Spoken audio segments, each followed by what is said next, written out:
Welcome to Small Town Snarks. I'm Joel. And I'm Miranda. Let's get snarky. All shall know the wonder. I will sing. Oh, no. Oh, no. Well, we're doing I Will Sing. Uh-huh. I will sing the song of purple summer. Welcome back, everyone. We're back. Spring has sprung here. Spring has sprung. Small Town Snarks. Yeah. Mm-hmm. It's getting warm outside too. Finally. Yeah. Finally. It's my season for thriving. I left my house in a sweatshirt this morning and it was like 76 degrees, but like a sticky 76. And I was like, oh, I made poor decisions. I wasn't prepared for this weather. Mm-hmm. But I love it. I come alive this time of year. It's a great time. Great time. I don't know. This is when things get crazy in the STS world. So I'm a little tired. You could feel it in the air. You're like, yeah, I'm like, it's getting warmer. It means I'm getting busier. No, it's all good things. Very grateful to be busy. Yeah. But also just, in POTUS tech right now. Mm-hmm. So doing that, we've loaded into the venue. We got our set ready to go. Things are happening. Things are happening. It's a great show. Yeah, I'm trying to think if anything crazy happened last night that I should share. Not much. We added the blood for the first time yesterday. Ooh. So that was a fun endeavor. And I'm going to have to bring some magic erasers because getting blood on the set walls and then most of it came off, but it just needs a little help. Okay, yeah. Luckily for this one, we don't have a 2-show day, just evening shows, so we won't have that rush cleanup, reset. Yeah. Mm-hmm. But yeah, things are going over there. Just did the cast for Rock of Ages. Yeah, another big that's show happening. Mm-hmm. Right around and the corner. we're in the thick of the woods, I would say, at this point. And then we got a surprise show that's coming in August, coming in hot. It sure is. Big old surprise show coming in August. Which is something we've never tried before that I'm excited to try with you, my good friend. It probably won't be a surprise by the time this episode comes out. No, but if you're sitting there wondering, what in the world are they talking about? Go on our social media, see if it's been announced. It's going to be chaotic and exciting, and I can't wait. And all the surprise. things. Yes. Yeah. So yeah, we're busy bees. Busy bees. Mm-hmm. You've been to Epic Universe twice. Tell the people how it is. I have been to Epic Universe twice. Theme parks are thriving. It's that time of year. Highly recommend to anybody. And I'm not paid by Universal to say that, but I would highly, highly encourage people who are looking for a fun little trip. Now, I correct me if I'm wrong, but there hasn't been this type of theme park opening with all the rides up to this scale in our lifetime, right? It's been the first at least one? 20 years. I mean, since I think Islands of Adventure and Animal Kingdom opened. But even then, they didn't have as many rides up and running as this one does. Not like this park.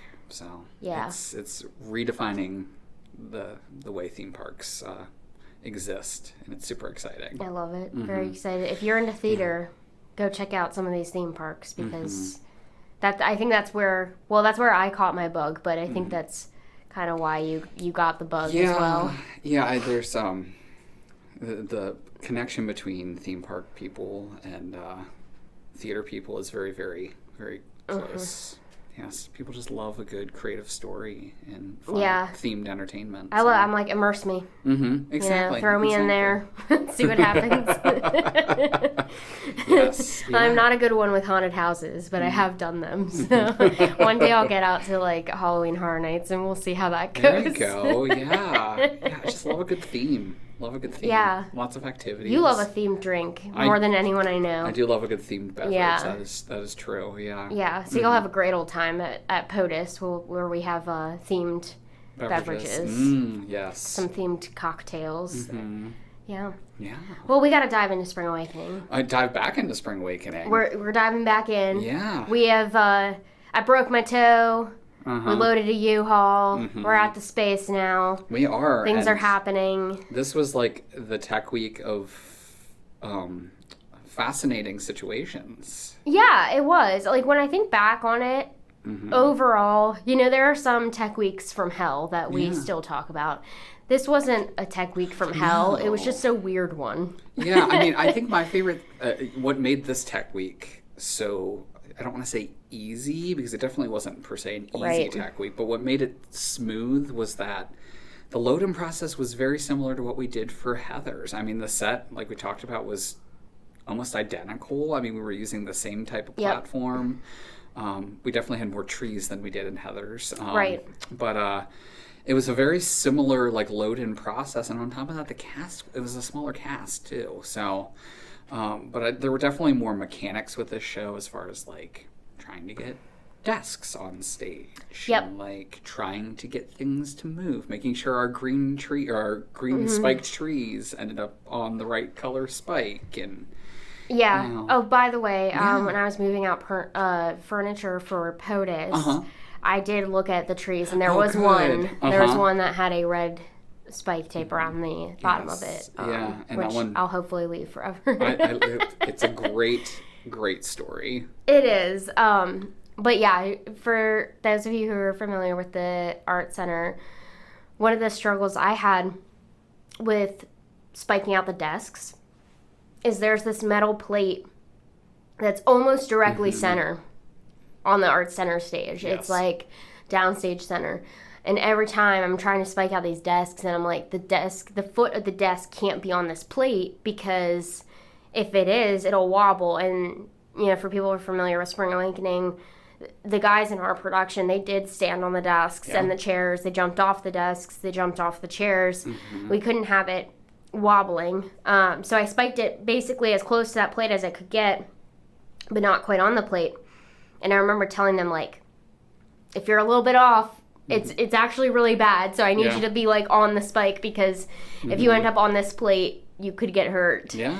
And it's things like that can be tough when, your actors are thinking about 100 million other things, and you have to throw that at them, and you're like, yeah, I know this wasn't on your radar, but now I'm telling you, this one scene, you can't be off at all, because then it's a safety risk. It'd be a problem for everybody involved. Yeah. Yep. Yeah, we talk a lot about the trees, but one of my favorite memories that I have from Tech Week of Spring Awakening was the piano. Yep. So, there's a song in the show where one of the characters plays the piano with his music teacher, and I remember us purchasing a large piano.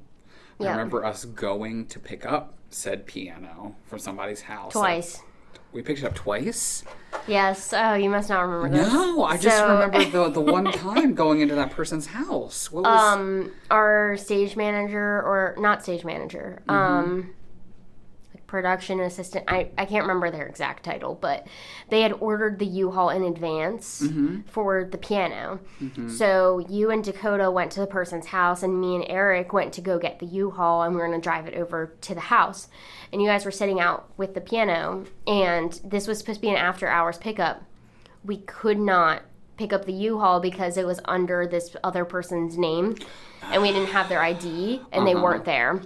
So after all that, probably hours, we had to call it and be like, yeah, I'm like, so sorry we wasted your time. We'll be back another day for it. And literally because of this experience, I never pick up U-Hauls after hours. I never use the mobile pickup. I always go to the counter and talk to a person, because I'm like, I'm not doing it again. And, we've had issues with picking up U-Hauls for Beauty and the Beast, too. And that was recent. So I don't mess around with that. But, yeah, we had to go pick it up essentially twice. And then the second time we picked up, we actually got it.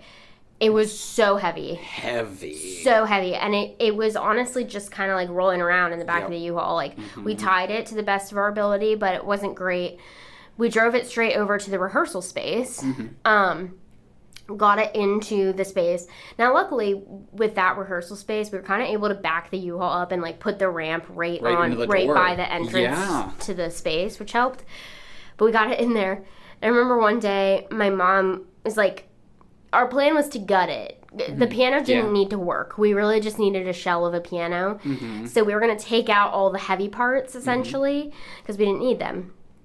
So my mom's messing around trying to gut it, and at one point she, like, stumbled and, like, fell onto a piece of, like, the heavy stuff. And I remember I was just like, oh, my God, like, it's only me here, and I don't know what to do or how to help.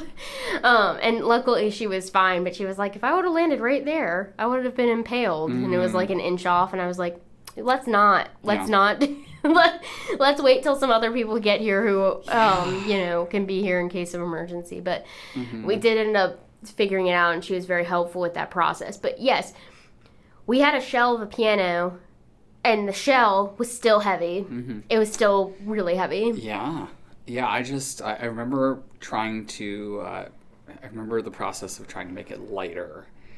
But taking that into the space, that was one of the many times that we've had a concept or an idea of how we wanted to do a certain scene or a certain staging, and by the time we got into the space, it just was not going to work the way that we wanted it to. Yeah. Initially, I mean, we had it was on wheels. And our hope was that in the middle of the number, we were going to be able to, like, move it around the stage. Yeah. And I know we tried it multiple times. There were moments where we thought it was going to tip over. It came very close to almost tipping over. Yeah. I was trying to remember what the problem was, and I think it was a safety hazard because it was starting to tip when they were trying to move it. Yeah, and I think ultimately, if I remember correctly, I was the one that was like, that space is really great in front of the stage because there are these, like, alcove areas. And I remember us having a conversation. I was like, why don't we just extend the show into the audience a little bit? The piano's only used for that one number. We can have it at the front of the stage, in front of the stage, the entire performance. We don't have to move it at all, and it's going to make that ridiculous number even more ridiculous because it was so close to the audience. I do wish that we could have kept it on the stage, but I think, you know, given the circumstances, it was the best solution that we could come up with, basically. Yeah, so I mean, I just remember that being part of the conversation. But the other thing that happened that week, which we did not know about until after our piano was already down in front of the stage, for some reason that first week of tech, it decided the weather was going to monsoon. Yeah. And monsoon is kind of almost an understatement for what the weather decided to do that week. We had thunderstorms, but it poured for several days that week. And it wasn't, you know, just rainy days all day, every day. It was like every evening that we were there was a thunderstorm that just dumped water while we were at rehearsal. And I don't remember how we discovered it. It may have been someone at the art center that discovered it. But during one of our tech nights, there's a door down near the front of the stage. And it started to flood inside the theater. The flooring, everything was getting wet. We had items sitting down there that we had to frantically move. The piano was down there. The piano was down there. Yeah, everything was down in that corner of the space. And I remember they had to get sandbags to put outside of the door to try and stop the flooding. They also brought in a shop vac, and they were trying to, like, suck up the water. Yes. But they also had to have fans going for several days in the middle of our tech week. Very loud fans. Yes. Yeah. So that was something we had never dealt with before. Yeah. And it was just one of those moments of, like, okay, great. We understand that from a safety standpoint and from a health standpoint, like, we have to try this stuff up, but also at the same time, like, we're rehearsing. There's a lot going on. There's a lot of people moving on and off the stage. It's a very active show. So, like, people had, you know, their shoes were wet going up on stage. It was just a little bit of a mess from that standpoint. Right, for sure. But yes, the flooding of the theater, I don't think, knock on wood, we've had any issues like that since. We got close with SpongeBob. But we'll cross that bridge when we get there. But yeah, the flooding was a big thing from that show. It was stressful. I mean, we had a lot of stuff that would have been really hard to replace in 1 week, less than a week, if it got damaged. Yeah. So it was definitely a stressful moment. And also, like, my brain was like, are they going to ask us to leave? Because they have to, like, redo the floor. Like, it was just a very try everything out. Stressful moment. Yeah. Mm-hmm. Yeah, I mean, it was just one of those things that you can never prepare for, but when it happens, you just kind of make do. Right. Yeah. Because, what else are you supposed to do? Exactly. Yeah, so, I mean, that was really fun from Tech Week. The other thing that was really interesting from this Tech Week, which we have not really done before, well, we hadn't done before, and we've only done a handful of times in recent years. For this show, we had the pit on stage. Yeah. Which was super, from a design perspective, super cool for them to be present on stage the entirety of the show.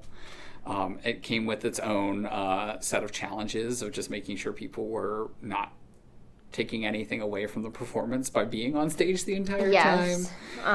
That was a very nice way of saying that. We bought them all costumes. So that's right. Yes. And it's important to remember that we'd never done a period piece like this before. We didn't have anything in storage that was this type of clothing. So they all had, like, similar to the male uniforms. So, like, a shirt and sweater vest and tie. And one of the members of the pit just, like, refused to do their costume until opening night.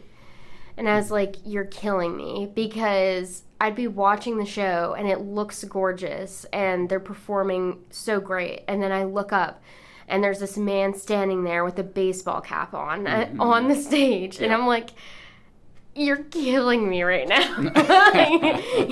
It just totally broke the illusion. So, I mean, luckily, opening night, they did finally wear their costume. But at the same time, I was like, that's definitely something I would have been more stern with. Sure. Now that I've grown and I'm older, I definitely would have said, like, hey, I know you don't want to do this, but I'm going to need you to do this. Yeah, exactly. Yeah, and I mean, that keen eye for that detail was so important to us, just holistically, of making sure that everything looked no pun intended, but, uniform, right, and really intentional from that standpoint. So, well, it's like, if you're going to be on the stage, you're in the show. Like, you're not playing the show, you're in the show at that point. Exactly. Yeah, it just, that was something that was really important. I'm trying to think from that Tech Week in general. I mean, I have a lot of thoughts about the show, which I definitely want to dive into, but did you have anything else from a Tech Week standpoint that you remember? Tech Week specifically, I don't have much. Those were the biggest things, that flooding, and the costumes there. But overall, Tech Week was a fairly smooth experience, I would say. Besides the broken toe. But. Yeah, right, exactly. Just me hobbling around. Yeah, a little thing like a broken toe. Yeah, I will say, do you want to talk about ticket sales a little bit before we get into the show? Yeah, let's do it. So we had talked previously about how, with Heathers, we thought a lot of ourselves. We had a very successful run with Heathers that was essentially sold out for the entire weekend, and it was, I'll be the first one to say it, I ran with that, and I was like, we need to do more performances. We are devoting our entire summer to this. We need to make sure that the show is seen, and it's really important to us that the message gets out to the community.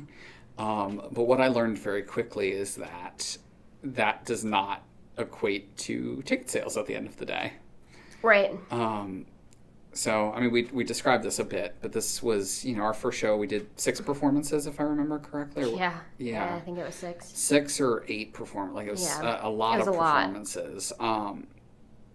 And I remember going through the rehearsal process. We were trying to figure out ways to promote the show. We were trying to figure out ways to encourage our cast. We had a whiteboard at one point that we were updating for every performance of how many tickets we had sold to try and continue to push the cast. We had tried so many different things to promote this show. something else that we had tried was we encouraged audience members after the performance to leave feedback. Yeah. Yeah, so we were collecting feedback after performances. We were asking people to record short videos for us, just for us to share on social media. And it, I think at the end of the day, it was not a financial success, but I know I learned from a marketing standpoint so much from that process. Yeah, I think that's... If it wasn't this show, it was going to be another show. Sure. That we needed this type of experience to learn some marketing tools, but also just learning how to be a little more conservative with our estimates on what we actually think is going to happen. Yes.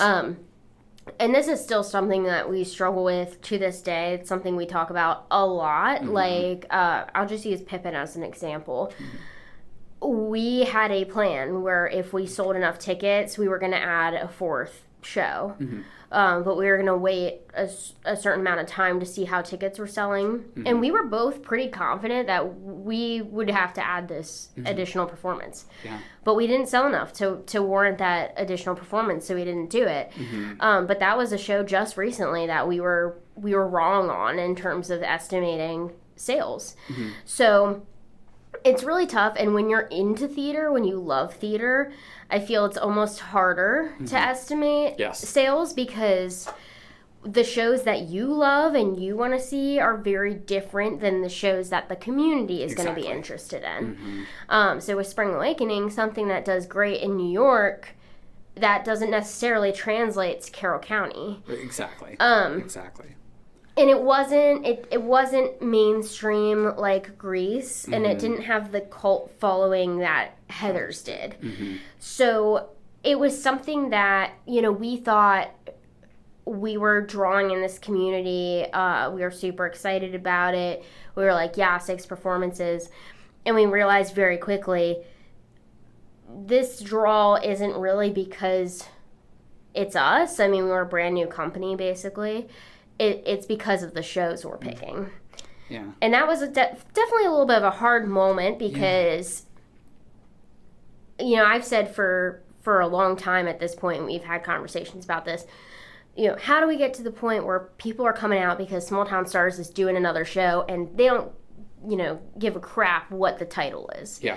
Right? That's the dream, is that you get to a point where your reputation is so solid that people are going to come see your stuff no matter what you're doing. And that's when we get to do all the random niche shows that we love, that we know aren't going to draw people in just because of the title, the name recognition. So with Spring Awakening, it definitely sold less than we wanted it to. The first weekend, if I remember correctly, was a little rough in terms of crowd sizes. We even did like a last minute discount. Like if you're in the first 50 people that show up at the door, you get a discount, blah, blah, blah. I mean, we were trying everything we could think of. But what was really cool is the second weekend, we actually saw a substantial boost in attendance. And now some of that is just people putting it off, or I can't make it to the first weekend or whatever. But some of it is also like people from the first weekend saw it, loved it, were moved by it, started talking to people, and then that word of mouth got more people in for that second weekend. So from a business perspective, this is stuff we talk about all the time, which is, if you do 2 weekends of shows and you're not selling your shows out, are you actually selling more tickets, or would the people who came to the second weekend have just come to the first weekend? Right. So there's a lot of business questions, big picture questions that we don't have answers to, that we just kind of hypothesize on and base decisions on. Exactly. But I know to you and myself, they're fascinating questions that I could spend all day brainstorming and trying to come up with potential answers to. Well, you and I, in our lives outside of theater company, are marketing and communications professionals. So that stuff has always fascinated me, of how can you understanding your audience to the point of knowing what is going to drive them to make those purchases at the end of the day. And like I said earlier, I just feel like this was one of those I like to use the term the spaghetti method of marketing. Yes. And this show was very much so a spaghetti method kind of production of we're going to throw everything at the wall and see what sticks. Right. And honestly, if we were to look back, I don't know that we could point to one strategy that we were like, no, that really moved the needle. Mm-hmm. We have no idea because we were just throwing stuff at the wall. Right, exactly. And you know what I think about more and more as we continue to do shows and since the Spring Awakening process, we have a lot of conversations and we put a lot of emphasis on our performers and on our technicians and everyone who's involved in our productions. This idea that this is a community, this is a group of people who we are all passionate about this show. This is not just you or I creating a show and just going out and selling it. Like, you have to be an active participant in the process of marketing the show, or it's not going to sell. And that's it's a really fascinating balance between what we as an organization and as a company are able to contribute and the tools that we can give to our performers and our cast members and technicians and anyone involved with the company, those tools that we can give them to help spread that word. And we've been through the trenches with it before. We know what that looks like, and we've tried so many different tactics. And that's part of why, in our contracts now for actors and crew, it's you have to put up 3 posters. Mm-hmm. And I know some people don't like that. I don't particularly enjoy putting up posters, but the fact is when you have your whole cast going out to businesses, putting up posters, that's not just them putting up posters, it's also word of mouth because they're talking to the person, asking them if they could put up a poster, and then maybe they're saying, oh, I'm actually playing so-and-so, and you should come see it. And, it makes a huge difference, and that's something I've definitely learned as we've grown is, boots on the ground approach in your community. Mm-hmm. That's why we do the farmers market. That's why we do these other events, is it makes a difference. People want to see, people want to know who you are. Mm-hmm. They want to hear about what you're doing, what your goals are, all this stuff. And that's how you reach the older demographic too. They're not, now it's kind of switched a little bit, but in general, we're pretty good at our social media online presence. And where we struggle is that physical presence. So we learned a lot from Spring Awakening. And we're learning with literally every single show. We're like, okay, that thing we tried worked, or this other one was kind of a waste of time, and then we go from there. Yeah, exactly.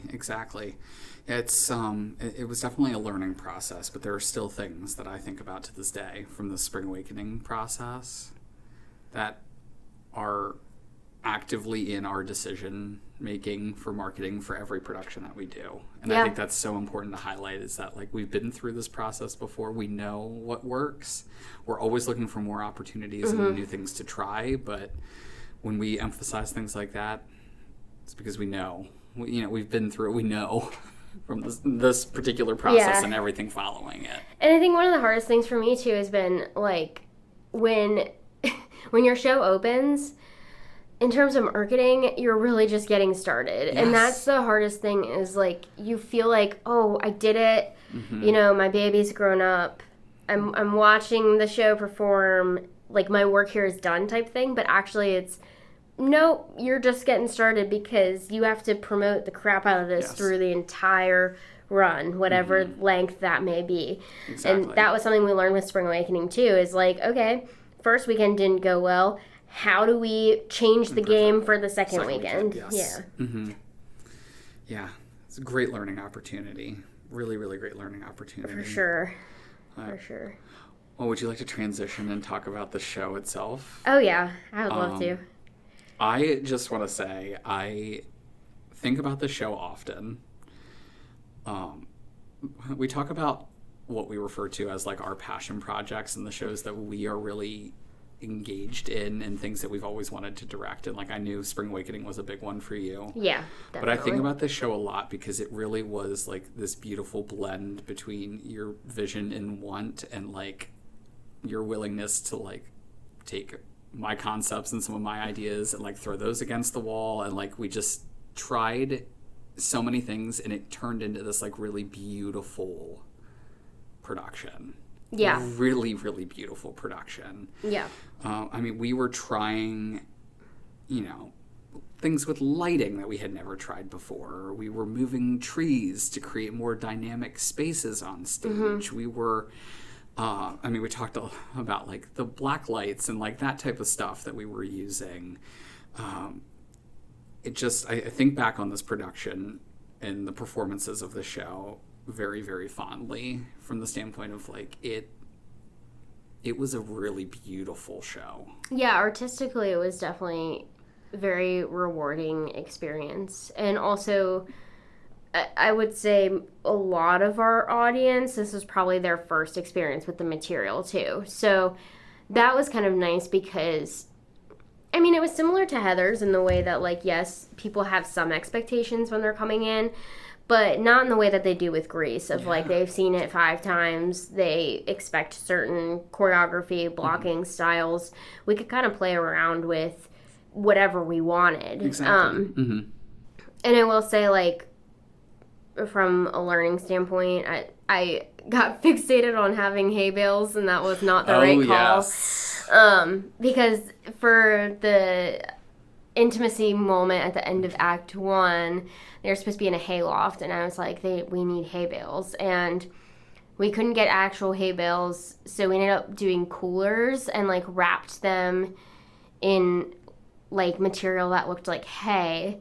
And I remember our friend Brooks, opening night, was like, hey, I brought some hay bales, like real ones that we can use. And I was like, I can't throw those on stage on opening night. Like, they look way better, and I'd love to, but I can't.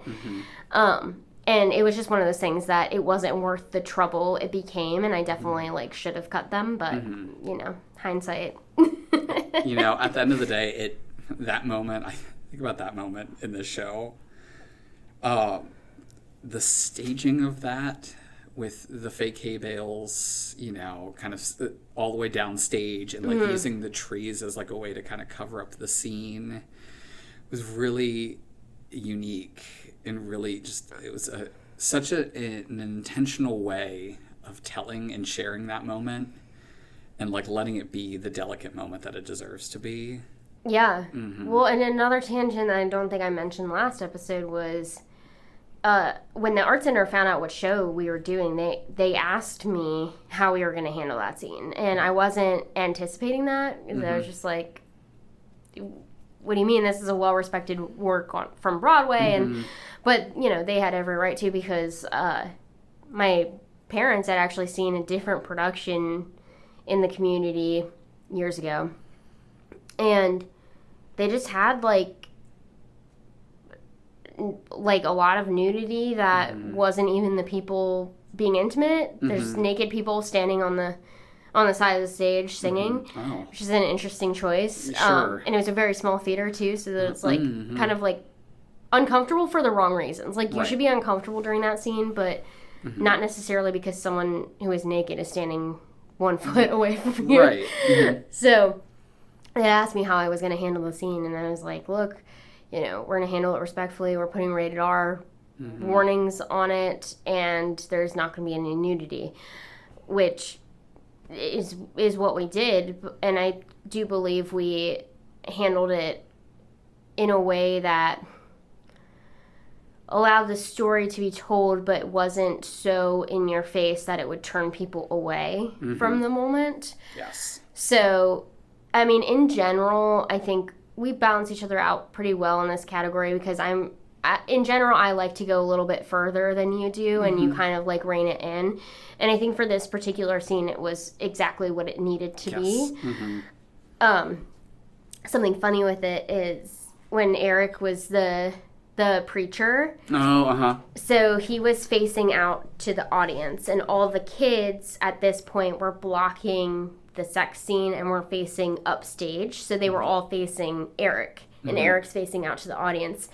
And it's funny because, like, it's a simulated sex scene, so, like, the people in that scene are, like, making noises, and it was you could hear it coming through the male actor's microphone, and all of the kids were trying so hard not to laugh during this moment, because it's funny. Yeah. And they're trying not to break character, and they're all looking at Eric, and, like, their cheeks are getting big because they're trying not to laugh. And then he's like, I can't look at any of these faces that are staring at me because I'm going to laugh. So he's, like, looking above them, and I'm glad that they were having fun in what is a really serious moment of the show, honestly, because it just keeps it a little more lighthearted for the performers who have to do it over and over and over again.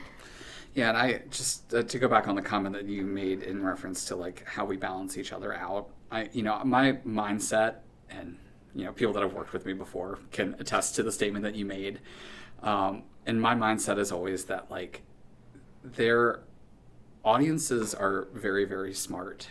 They're very good at putting the pieces together, and it's a very delicate line, like you described, of like knowing where to go with a scene and not taking it to a point where it's detracting or it's making people feel uncomfortable, or uncomfortable is a good word, uncomfortable more than they need to be, in an uncomfortable way where they're no longer receiving the message of the story. Yeah. And I think it's a very delicate balance. I think it's a very like fine line to walk. And I agree with you. I think we're very good at like recognizing that and finding a place where it can live and it can sit in a very passionate but a very like inspiring way for people. Yeah, I think you're right in this mindset of you have to kind of meet people where they're at so that they're able to receive the material. I think for me, it is frustrating sometimes because I feel like audiences in general have gotten, I don't want to say prudish, but like a little bit more resistant to seeing portrayals of sex on stage. And it's, it's like seeing violence on stage, right? Like with violence, like no one bats an eye, we're fine with it. But, you have like a sex scene on stage and people are like, whoa, this is too much. And I think back to shows like Pippin or Hair, and it's like, 50 years ago, people were way more receptive to these themes on stage than they are now. And like, why is that? And, how do we present things that challenge that just a little bit? And I know, like, in my heart of hearts, I would love to just be like, sometimes I would love to slap people across the face with it and be like, look, see, like, just get over it. It's not that bad. But what you're, speaking to is like, you don't want to sacrifice people turning off like the entire story because you're trying to make a statement about a societal thing. Like it's better to tone it back a little bit so it's palatable for people, and then they can think more about what the story is, and it challenges them more in that way. So there's definitely a line there, and sometimes I struggle to find it, you struggle to find it. I think it's just an interesting idea that like these shows from the 70s are iconic still, and were very much like progressive for their time. Yeah. People think Pippin's family friendly. I'm like, no, it is not. Just because it came out in the 70s does not mean it's quote unquote family friendly. Like there is an orgy scene in it. Have you just forgotten? And 9 times out of 10, it's I forgot that it was in there. And I'm like, exactly. So it'll be interesting to see what the next wave of opinion is on sex on stage, but it's ever evolving. And I think Spring Awakening, especially with the religious themes tied to the sex scene, was definitely pushing it for this community. Yeah.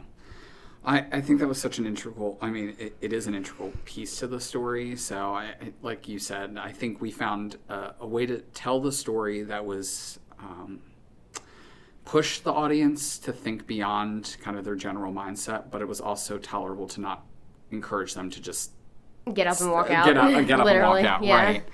Which we were prepared for. We were. I'm trying to think of some other really fun and engaging or exciting things from the show.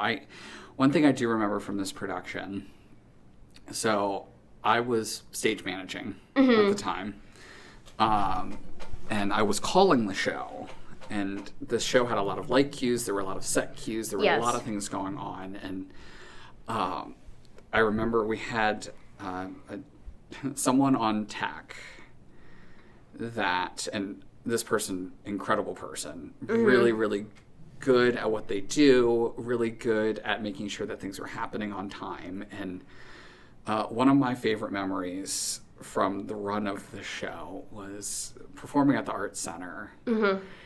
There's this door that goes backstage that almost lines up perfectly with the door that goes out through the backstage space and out to the outside, out into the porch. And remember during one of our matinees, the door that was on stage was open, and I could tell that the door leading to outside was also open at the same time because a bright, shadowy light was coming in and streaming right onto the back of the psych. And it could be whenever we did a blackout, you could just see right outside to the outdoors. Yep.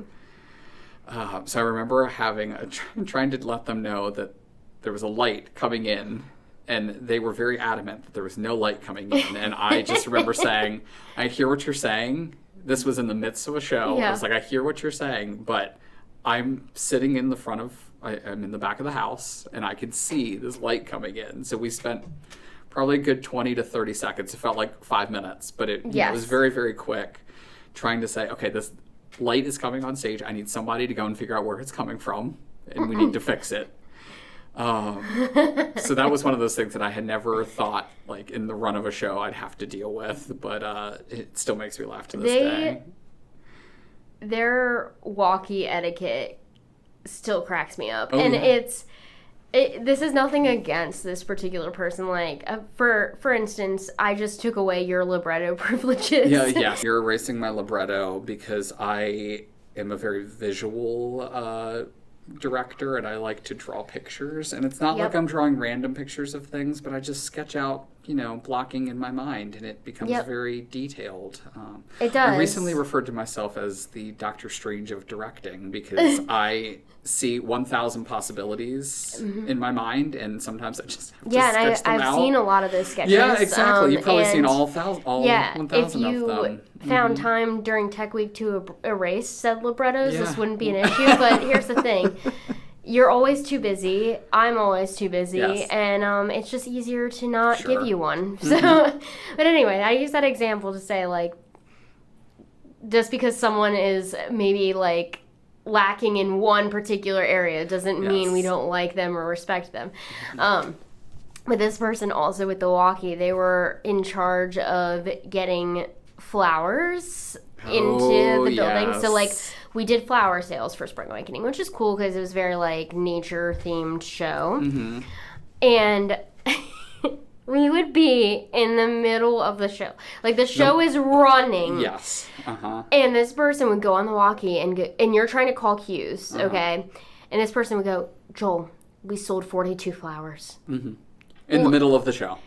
In the middle of the show. Which, by the way, nothing we can do with that information. Like, it was just, like, kind of like a brag of, like, this is how many we sold. Great conversation to have after the show's over. Probably not in the middle of the show when you're trying to call cues and when other people are trying to use walkies to say, hey, so-and-so lost their costume or so-and-so got hurt, to come on and be like, here's my flower update. And not only one, but I'm going to give you 5 flower updates. Yes, throughout the entirety of Act 1. Yes, it just would happen all the time. All the time. So, love that person. If they ever work with us again, they're not going to be put on a walkie. Because they've lost their walkie privileges. Yeah, I mean, that was a good memory. But speaking of people potentially getting injured. Yep. Let's talk about the fall. So there was a moment. It was near the end of the run. I want to say it was the second weekend. It was the second weekend, the second weekend, and as I mentioned before, this show has a lot going on. There were trees moving at every scene transition. There were blackouts. There were all sorts of things happening, and this actually ties back to our microphone or our walkie-talkie concerns. Yes. But there was a moment where our Mortz was having it was a very dramatic moment in the show for Mortz. It was near the end of it was the very end of the show. Yeah, almost. So basically Mortz and Venla take the trees and they climb up on the platform and walk down the stairs with their trees. That's right, yeah. So this happened in this blackout, but we called the blackout, and then all of a sudden we just heard the loudest thud. The loudest thud. It's only funny because he's okay. He was by the fine. way. He was 100% fine. We'll start with that. Yes, he was 100% fine. But whenever you're calling a show and you're not actively on the stage and you don't have eyes on what's going on, that is a very nerve-wracking feeling because you want to bring the lights up, you want to keep going with the show, but you just heard a thud and you don't know, was that a set piece that just fell? Was it a human? A human? Was it a tree? Yep. So I remember being very panicked, and I was appropriately using the walkie-talkies to try and get confirmation that everyone was okay and that we could go ahead. Yes, exactly. And I could not, in that blackout, get a simple, straight answer as to whether or not our performers were okay. I know. So it was like, I was next to you during this. Yeah. And you kept, I was about to run. Uh-huh. Because that's, fight or flight. I was like, something happened. I need to get backstage. And you were like, hold on. Let's just see what's happening. Yeah. And you were on the walkie-talkie and you were like, is so-and-so okay? Uh-huh. And silence. Is so-and-so okay? Uh-huh. I need to know if so-and-so is okay before I bring the lights up. Yes. And then I think what happened, we didn't get any answer, and you looked at me after what felt like 10 minutes, probably actually a minute and a half maybe. Yeah. Uh-huh. You look at me and you go, we're going in blind. Uh-huh. And you just bring the lights up, and luckily everyone was standing, but I think what actually happened is the actor and the tree fell together off the stairs, the little stairs. Little staircase, yep. And got back up. They did. They kept that show going, but the panicked Right. energy. All you want is like yes, I see them, they're standing, they're okay. Yes, just anything. Or yes, you can bring the lights up, but to get nothing and then to just go in, really scary. Yeah, well, and I'm thinking to myself, I'm like, I remember you offering to go down to the stage, and I was like, I know you can move and run fast, but I was like, we don't have the time for you to get all the way down there to confirm that everyone is okay. But we didn't know what we were bringing the lights up to. Like, exactly. Set piece could have been knocked over, a human could have been laying on the stage. Like, we just had no idea what was going to happen. Yes, yeah. So, fortunately, everyone was okay. Things turned out fine. The show finished, and it was good. It happened, yeah. Yeah, the panic was there for sure. Yeah, there were a lot of concerns as far as calling and getting confirmation on things that were necessary for that production. Right. I have a microphone story. Ooh, I love a microphone story, yeah. So this is, I always say this to all my actors, and I hope they listen to it when I say this to them. You have to act like your mic is always hot. Oh, yes. Especially when you have just walked off the stage. Yep. Because here's the thing. There are people that are operating your mics, and people make mistakes sometimes, but also people can only move so quickly. Right. And there is a button that has to be pressed in order to mute your microphone again. Yes. Oh, yeah. It was one of the performances. This very, very serious moment. Of course. It always is. It always is. Very serious, quiet moment. Yeah. Pitt was not playing. And this performer walked off the stage like they were supposed to, and apparently their shoe was untied. And I heard over the speakers, my shoe's untied. And the show was completely silent. Of course. At that point. Always. So, this person obviously didn't mean to do that, and they were trying to whisper, but even if you whisper, it doesn't matter. Nope. Your microphone will still grab it. And this is why I tell everyone to assume your microphone is hot, because everyone's like, it's not going to happen to me, and then it happens to them, and they get really, really embarrassed about it.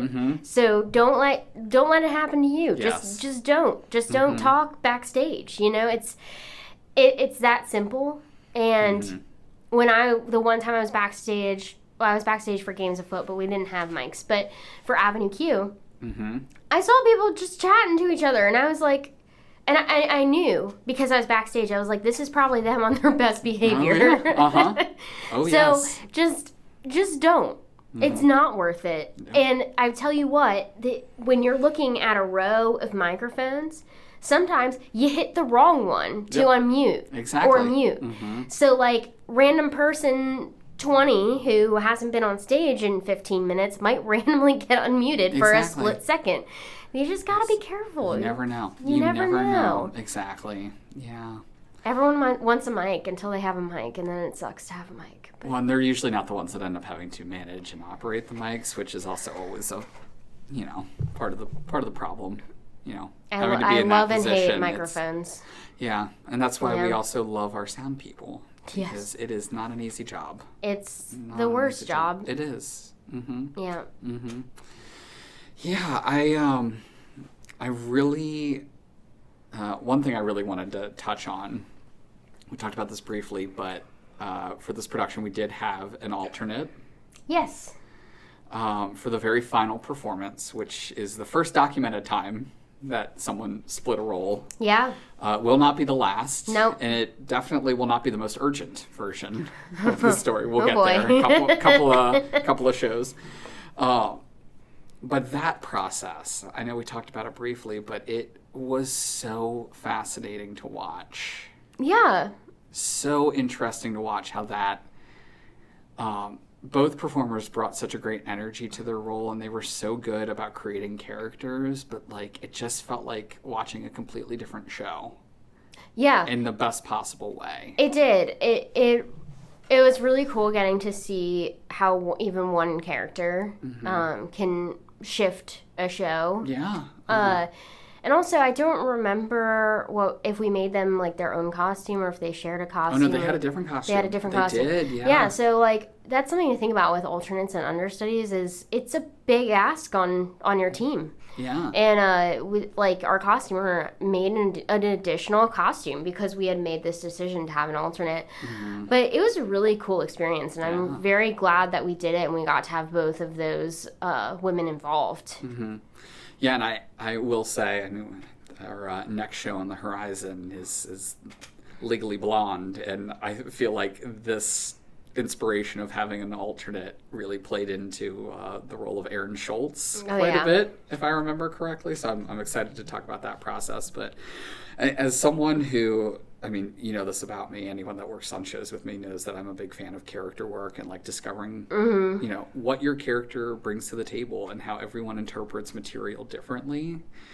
That process of having two people in the room that are playing the same part and discovering different things about that part was so fascinating to watch. Yeah, so it was like a case study almost. Yeah, right, exactly. And it just shows that everyone has different life experiences. They have different feelings about characters. They have different perspectives and different ideas that they're entertaining. And I like to say when I'm working on character work that if you can justify the decision or the feeling or the opinion of your character, there really is no wrong decision or wrong way to run with a character. Now, as a director, there's frameworks that you need to keep everybody in. Course. But if you believe that your character feels a certain way or does something because of a certain reason, the sky's the limit as to where you can go with that character. And I think this was kind of my first experience of realizing, okay, there are so many opportunities and so many different ways to interpret material, and it was just amazing to watch. Both of them were incredible performers. Oh, yeah. Mm-hmm. Yeah, for sure. Before we leave our Spring Awakening, I do have one more story to share. Yeah. But first, do you have anything else? I don't think so. We can talk about our overall feelings as we wrap up. Yeah, of course. I'd love to hear your last story. Well, I'd mentioned this on our last episode, but this person I went to high school with was one of the female characters. Oh, yes. Mm-hmm. And came from more of a conservative background. We were working together a lot on the character work and her motivations as a character. Mm-hmm. And I knew her family from high school. Yeah. Uh-huh. And her mom came to see the show. And I think she came to almost every performance. But the first performance, I remember this was the first time seeing it. Mm-hmm. And she came up to me at the end just in tears. Just very, clearly very moved by the material. She didn't really have any words. Mm-hmm. I think she was still processing, but it was just one of those moments of like a nice reminder of why we present this stuff. And I think on the surface, like if she had just read the libretto, she probably would have been like, this isn't for me. Mm-hmm. But I think seeing it, giving her daughter an outlet to kind of express some of these harder topics that maybe weren't as easy to bring up in her home. And then, her mom having that moment of like being moved by the material and seeing her daughter express herself on stage was just very powerful. Absolutely. And I will definitely remember her in that moment for a while because it was very moving to me too. I didn't know what to expect. I didn't know if she was going to come up and be like, how dare you do this type of show? Like, and I was prepared for that. We went to high school in a pretty conservative area. Mm-hmm. I was prepared for people who just knew me to show up and be pissed that we were doing this. Mm-hmm. So I was ready for that kind of response, but it was a very welcome surprise that she had been so moved and impacted by the show. Yeah. It I always like to say that, like, good theater is the theater that challenges and makes you feel something afterwards. Like, don't get me wrong, I love a good, like, fun, everyone has a great time at the end of the story and things go super well. I love that type of theater, and I think that theater serves a really important purpose. But when you can sit in a theater and you can experience something and come out of it thinking and feeling something different or feeling something... Or feeling moved, it's so, so important. And I feel like that was why telling the story of Spring Awakening was so critical and so essential. I mean, I felt something after doing it. I felt, like I learned something from that process. I learned more about myself. I learned more about how others should treat others. There's so many big, there's a lot of great themes and morals that come from live theater, and this show is absolutely no exception to that. Well, and I think at the end of the day, it's how just powerful and impactful storytelling is in general. Mm-hmm. And, like, it's so easy to stick with your beliefs as a person when you never hear anyone else's, right? Exactly. So just being presented with stories and not being told how to feel one way or another, but just having that opportunity to be like, here's a moment in time, do with it what you will, is why I love theater. Mm-hmm. I'm right there with you. It, we'll talk about this at the end of every show, but I don't know if Spring Awakening is one that I'm really ready to tackle again immediately, but after this experience, it's definitely a show that I'm very fond of still. Mm-hmm. I think it's a show that more people should know, and a story that more people should know. And I look forward to one day being ready to have, to be in a position to tell the story again. Yeah, me too. But I'm a big advocate of the musical itself. I think it's a really important story. I would like to tackle it again someday when I'm a parent. Because I think it would just be a completely different perspective than what I had when I was 20. Yeah, 20. Mm-hmm. But I also think it was really cool for, like, a 20-year-old young adult to be able to direct that type of material, because I was definitely, like, in the angsty feels at that time in my life. So yeah, for sure. Well, that's the story of Spring Awakening. Spring and summer every other day. And next we're going to Legally Blonde. We sure are. Speaking of fun, and I'm getting up on stage. Oh yeah, you are. And you're gonna do some Irish jigs. I am going to do some I will move with intention. You sure will. And I'm so excited to talk about it. Oh, me too. Yes. All right. Well, friend, it's been fun as always. It has been, and we'll be back soon. All right. See you next time. Alrighty. And that's a wrap. Thanks for getting snarky with us. We'll see you later. See you next time.